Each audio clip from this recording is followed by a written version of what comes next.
Hey guys, thanks for tuning in. We have got a testimony chat today, and I'm very excited because we have a good friend of mine here with us today. We're at the park. We grabbed a coffee, and so I'm very excited to invite up the woman of God herself, Makenzie. So good. Thanks for coming out. Oh, thanks for having me. Thanks so much for coming in. I know from chatting to you just before, you have had some crazy seasons with God. One being very recent. Do you want to tell us about what happened? I think you were saying it's in 2020 when it took place. It doesn't feel that recent, but yeah, I guess it's recent. Yeah. Recent enough. Recent enough. Yeah. No. They kind of have to throw back to 2020 to give some context, but I just finished uni at the end of 2019, and I was ready for adventure. I was so keen to get out and see the world and not be trapped by work and uni and everything. And I'd just been on a really last minute adventure out to New Zealand and doing all this camping and hiking and rock climbing and stuff. And so I came back into the new year in 2020, and I had a vision, and I was ready to go, and I was going to escape, and I was going to go do amazing things. And God had given me a really clear word for the beginning of that year. So I like to start my year with a nice fresh word from God. And the word was path through the wilderness. And I took it very face value, and I was like, yes, I'm going to go out into the wilderness. I'm going to go to America. I'm going to go work in America and hike and camp and explore and here I come, world. Just be free. Yeah. And then 2020 happened. Yep.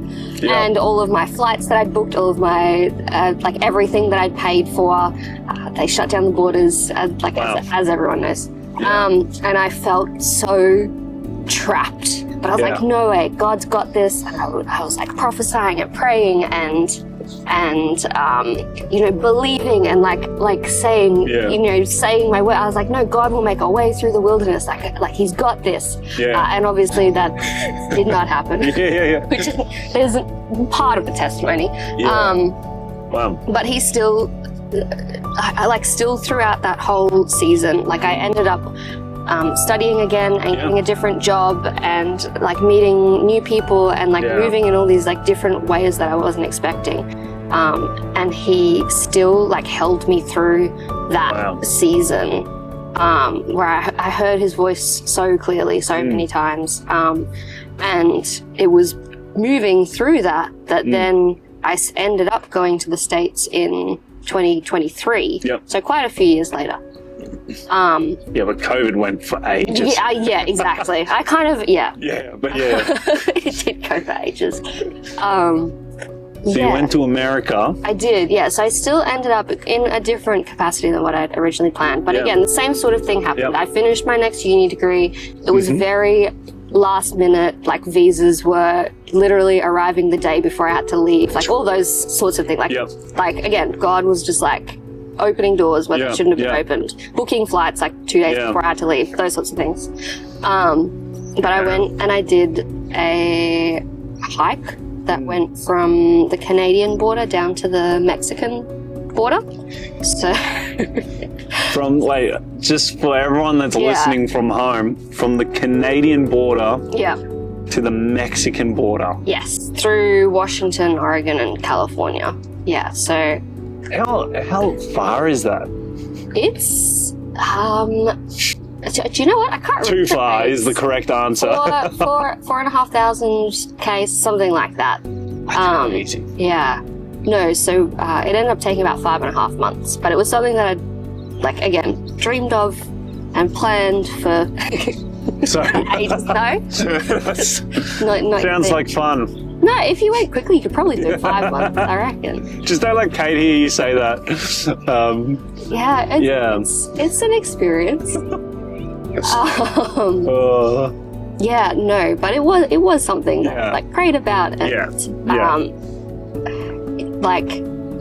I'm very blessed in that I feel like God has given me a very adventurous spirit. I love going out and like doing crazy things. But I also am a very anxious person, and I think about all the possible things that could happen. And so it's this battle sometimes to like leave the front door even. But I went and I prayed about a lot of things, and I was like, okay, for this season, this like 5-6 months that I'm going to be walking through the wilderness again, I knew that I would only be able to get through it if I was able to rely on like the help of other people and kind of strangers, basically. You gotta hitchhike, you gotta like stay at random people's houses sometimes, you gotta sometimes ask people for food if you don't have, like, just things happen. And so I had a really clear word from God that I could trust him to send the right people at the right time. And so I did. I started off by myself, and it's, walking through the woods and up mountains and down mountains and things that I hadn't done before. I was really anxious about snow because I have no snow experience, but it was all okay. And again, God kept me healthy and safe the whole time. Which, lots of people, that doesn't happen to. So this trail, you have to literally walk, roughly 4,000 kilometers alone? If you go the other way, there are heaps more people that do it. You get little bubbles of people.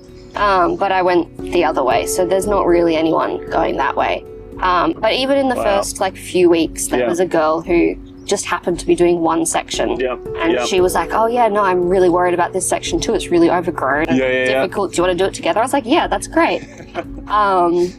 And after about a month or so of hiking by myself, I just was in a tiny little town getting some food and groceries for the next stretch, and in the middle of nowhere, and there was this table, kind of like this actually, a picnic table full of hikers, and one of them goes, hey, do you want to come sit with us? I was like, oh yeah, sure. And I go sit down. The cool table, the smelly table. You have no idea how bad we had no idea how bad we smelled. Terrible. I can imagine. No, you can't imagine. It's worse than what you imagine. It's horrific. That's awesome. And he goes, hey, do you want to come sit with us? I was like, yeah, no, that sounds great. So we got to chatting, and they were all like, oh yeah, no, we're going south as well. Do you want to hike with us? And I was like, yeah, that's amazing. I'd love to hike with a group of people instead of being by myself after this time.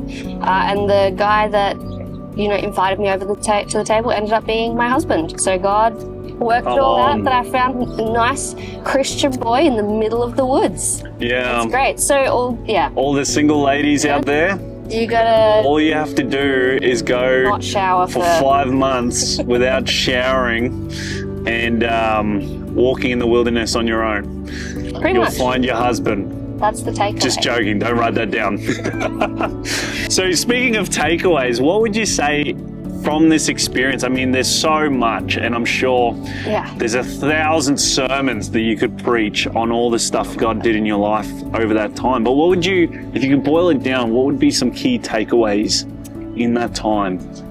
It's one of those things that when I take a step back after all the time, you can kind of see the lessons not the lessons, but see the things that God's pushing. And patience was definitely one of them. And I have not learned that lesson yet, even though I should have. Maybe it takes a lifetime to learn. I don't know. But throughout every season, whether I was literally in the mountains and valleys, because the mountains were real hard to climb. Sometimes I couldn't breathe. Literally in the mountains or valleys, or whether during COVID, figuratively, I was, really tough during that time when we were all just locked in and hemmed in. Every step of the way, Jesus was with me, even when that's amazing. I lost sight of that or took it for granted. And it was sometimes easier to see in the literal sense when I was hiking and there was no internet and my phone didn't download anything and I didn't even have my Bible app downloaded, even though I thought that I had. And so I opened it and it wouldn't load. It was terrible. And so I literally only had, I've got my brain and my mouth and the verses that I know. And so sometimes it was easy and sometimes it was harder, but it's something that now I take going forward again, when I'm in like a season of waiting or a season of where you can't like work out what what the path looks like. Like he's showed me how to take just the next step. And that, I feel like sometimes I know that really well and sometimes I forget it and he needs to remind me, but it's still encouraging to be able to look back on. Yeah. That's amazing. That's so good. Yeah, it just sounds like God's really been moving through your life. It's so encouraging to hear just that faithfulness in your heart, even though probably you didn't feel like that at the time. You know, we sometimes have our tantrums with God, but you know, I think God's not intimidated by our tantrums, as long as we stay faithful with what He's called us to. And just to encourage all you guys listening from home, just stay faithful. Stay faithful in what God's called you in. Be diligent. Trust Him. He loves you more than you love yourself. And that is really important to remember. His plans for you are good. His plans for you are pure. He's not out here to harm His people. He wants to build us up. So He is faithful. Just to encourage you guys at home. But thanks for catching up, Makenzie. Thanks for having me. Till next time. Till next time.